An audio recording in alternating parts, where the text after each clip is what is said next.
A última vez que a gente conversou, você estava lançando o livro sobre o clã da família Bolsonaro e eu acompanhei seus podcasts também. E o Bolsonaro foi uma das pessoas que cuspiu no busto do Rubens Paiva.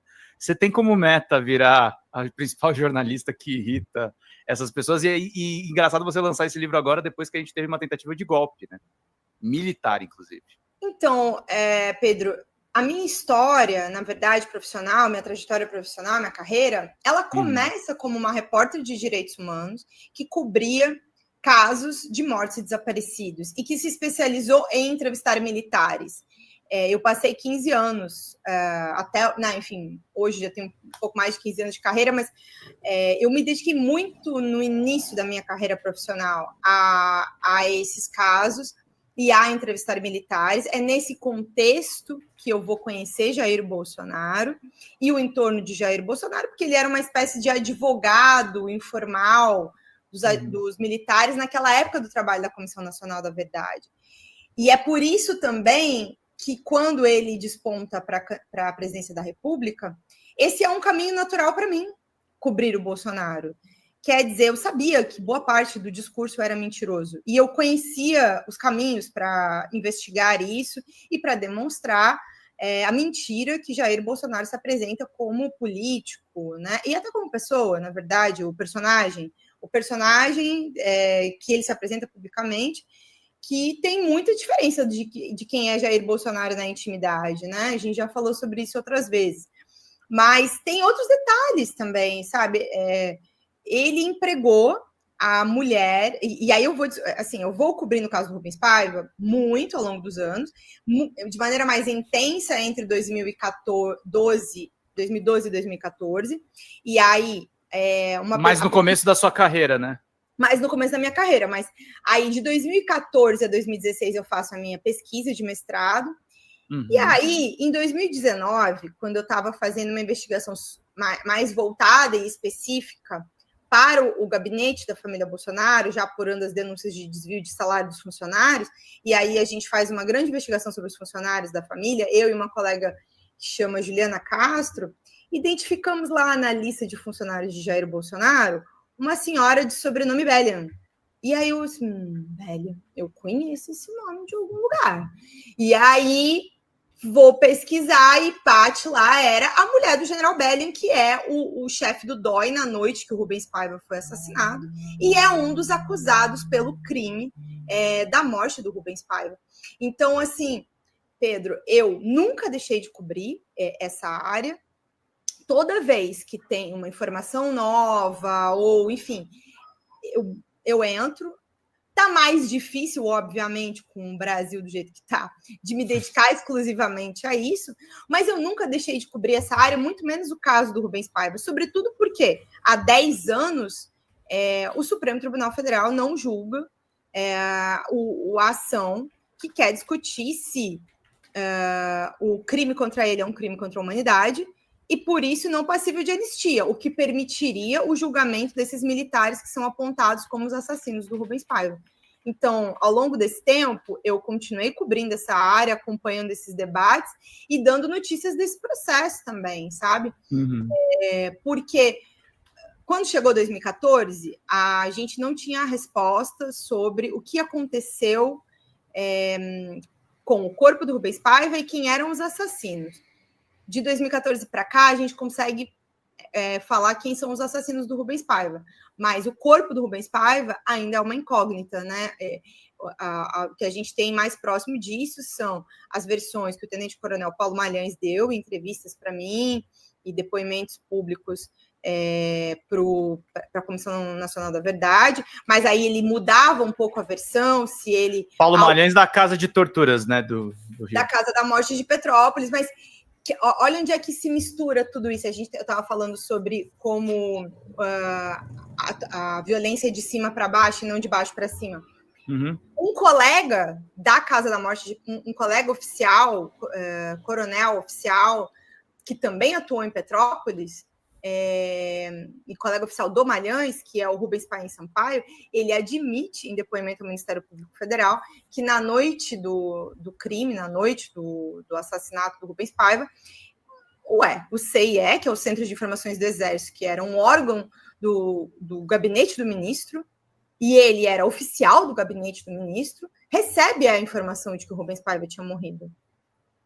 Ou seja, o gabinete do ministro foi informado, o ministro Orlando Geisel foi informado, a cúpula do governo foi informada, a cúpula da ditadura foi informada do assassinato. Ao mesmo tempo em que, como eu estava falando aqui, fabricou uma versão mentirosa sobre o que aconteceu com o Rubens, e essa mentira durou décadas para ser derrubada, Pedro. O primeiro inquérito que a Eunice consegue fazer com que o governo vá abrir para investigar o desaparecimento dele só ocorre em 1976, já 15 anos depois do desaparecimento, já no governo Sarney. E, ao mesmo tempo, é um inquérito que aí na minha pesquisa eu acabo identificando isso, também é todo monitorado pelo SNI. Os militares saem da presidência da República, mas eles não saem do poder. Então, o SNI monitora toda essa investigação, cópias dos depoimentos, de maneira totalmente autoritária ainda, arbitrária, porque o SNI só vai acabar no governo Collor, nos anos 90, já em 90, se não me engano, 90 e 91. Então, o SNI ainda durou... Que é a criação do GSI, né? Não, da ABIN. Da ABIN, desculpa. Agência Brasileira de Inteligência. Sim.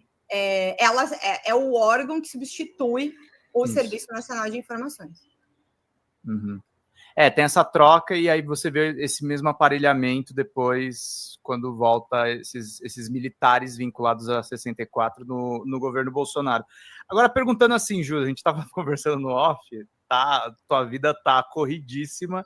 Você imaginava que essa história ia estar num filme concorrendo a 3 Oscars e premiado no Goya?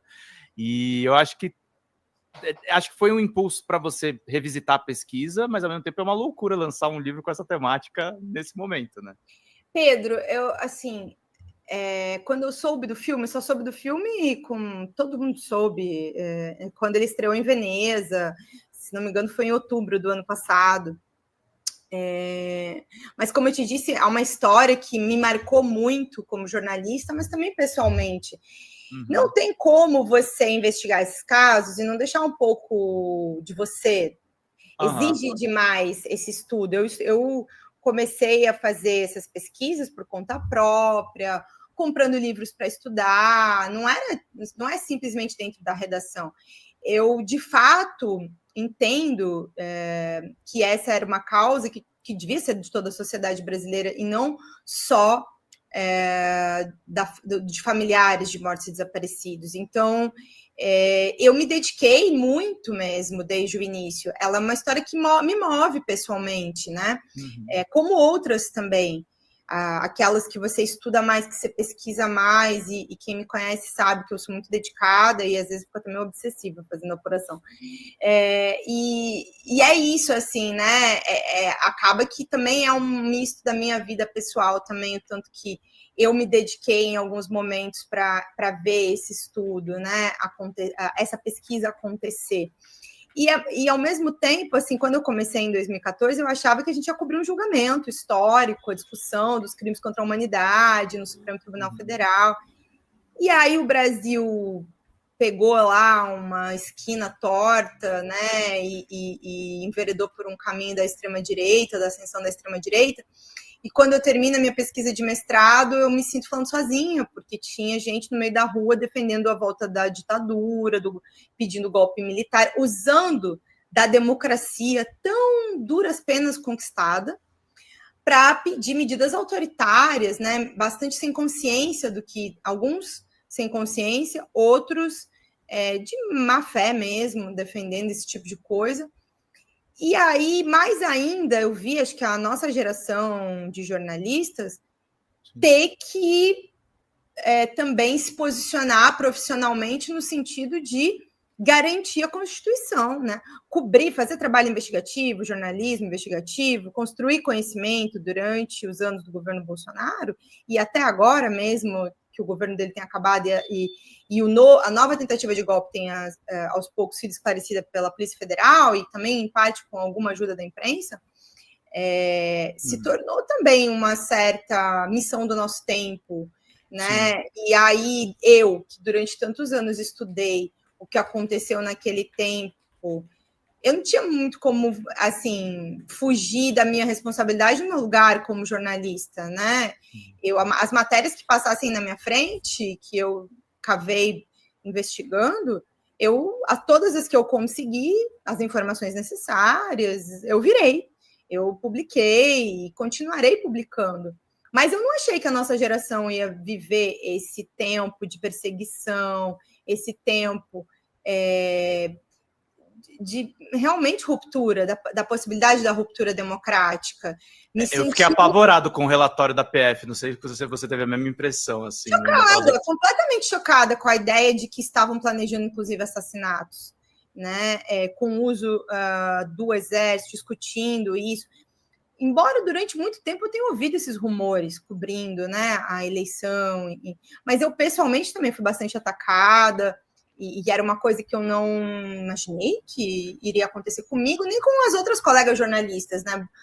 Algumas das minhas melhores amigas também passaram por esse tipo de coisa, e amigos, não só mas teve um momento ali que era bastante, as mulheres muito alvo, né?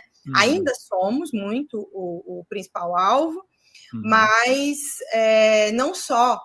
E jornalistas, de um modo geral, eu acho que eu não consigo imaginar o que seria do Brasil se Jair Bolsonaro tivesse vencido aquela eleição em 22, se eu ia poder continuar morando no Brasil depois do livro que eu fiz, de todo o trabalho que eu tinha sido feito. Eu sofri, junto com o Thiago Erdi, por causa da matéria dos 51 imóveis, uma ordem de censura, e aí, para mim, também nas minhas redes sociais, para além da reportagem, de maneira extremamente arbitrária, e Bolsonaro não é como se ele estivesse fazendo campanha para dizer que ele ia fazer diferente, né? Ele estava triplicando a aposta autoritária que ele tinha feito nos anos anteriores. Então, agora que a gente sabe nos detalhes o tamanho da violência que estava sendo prevista, aquele era o primeiro passo. E quais seriam os próximos, né? Realmente a gente correu um risco muito grande e, ao mesmo tempo, esse risco não acabou. Fala, pessoal. Pedro Zambarda aqui com vocês, da Folha Democrata. A Folha Democrata está sob ataque, meus caros. A gente teve a nossa monetização desativada de uma maneira absolutamente arbitrária do YouTube. E para a gente manter as nossas atividades, a gente precisa de um mutirão de Pix de vocês da comunidade, gente, porque a gente fica sem verba para fazer as nossas coberturas básicas, fazer as lives, os cortes, os grupos de WhatsApp, Telegram que a gente pretende criar com essa comunidade maravilhosa. Nós perdemos acesso, por exemplo, vocês que são membros do canal, infelizmente, estão com as suas contribuições paralisadas. Então a gente precisa de uma ajuda em massa dessa comunidade para salvar a Folha Democrata, salvar mesmo, gente. A gente precisa novamente da ajuda de vocês, porque ser de esquerda e atuar com essas big techs é realmente muito complicada. Eu conto com vocês, abram o aplicativo do banco, coloca folhademocrata@gmail.com e faça uma contribuição em qualquer valor, em qualquer horário, também nas metas das nossas lives, para a gente manter tudo funcionando. Tá certo, meus queridos e minhas queridas? Obrigado pela atenção de todos vocês. Vida longa e próspera sempre. Vamos combater, vamos manter a Folha Democrata funcionando, porque nós dependemos da comunidade, gente. Até mais. Tchau, tchau.